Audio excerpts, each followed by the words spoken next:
Hey guys, it's Jeff coming to you on behalf of the Unchainedgospel.org. I hope you liked our last video where we took a spotlight look at Gideon and how he felt unqualified to do the Lord's work.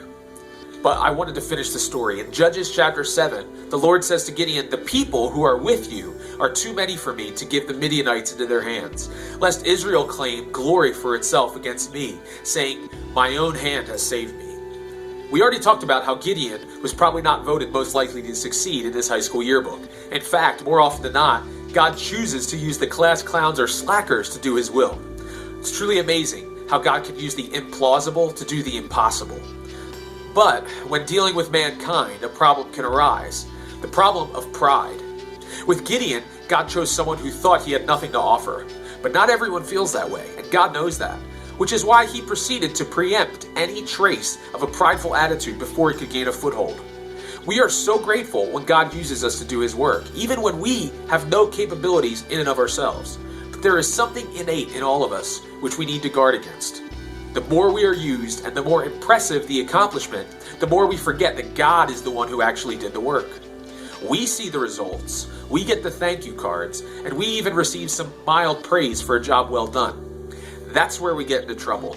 We start to read our own press clippings. We start to believe that we had something to do with it because God used us as his instrument to accomplish his will.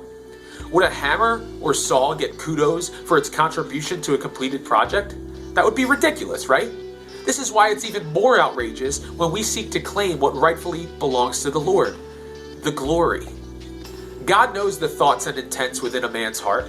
He knows that as soon as we are able to accomplish something by God's grace, we will quickly forget who empowered us to do it in the first place. God does not need us to do anything for him. Instead, he chooses to use us in order to demonstrate his power to the world.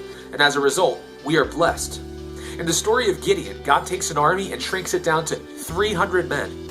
Only 300 men to go up against all the people of the east, as numerous as locusts, and their camels were without number as the sand by the seashore in multitude. 300 people to go against that army. How would you feel about those odds? We can quote all the verses we want about how God is on our side, which is completely true. But come on, put yourself in Gideon's shoes.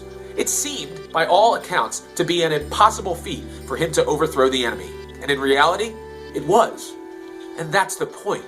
You could have all the Green Berets and Navy SEALs you want. You would still never be able to overcome the enemy in Gideon's situation. It doesn't matter how qualified you think you are. There is nothing in us that can overcome the odds stacked against us. That's where God comes in. He provides the tools and the strength to use them in order to accomplish his purposes. You may be in a situation where it seems that God is stripping away your sense of accomplishment. Maybe you feel like you don't get enough credit.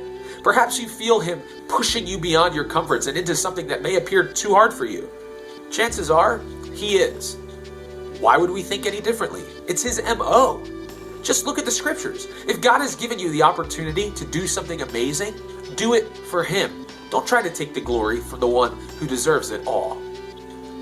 As we talked about last time, 1 Corinthians chapter 1, God has chosen the weak things of the world to put to shame the things which are mighty, that no flesh should glory in his presence. In 1 Samuel 14:6b, Jonathan says, "For nothing restrains the Lord from saving by many or by few." It's in the Lord's hands, and hopefully you'll entrust your calling into the Lord's hands as well. Thanks for watching. Check out more content at www.theunchainedgospel.org.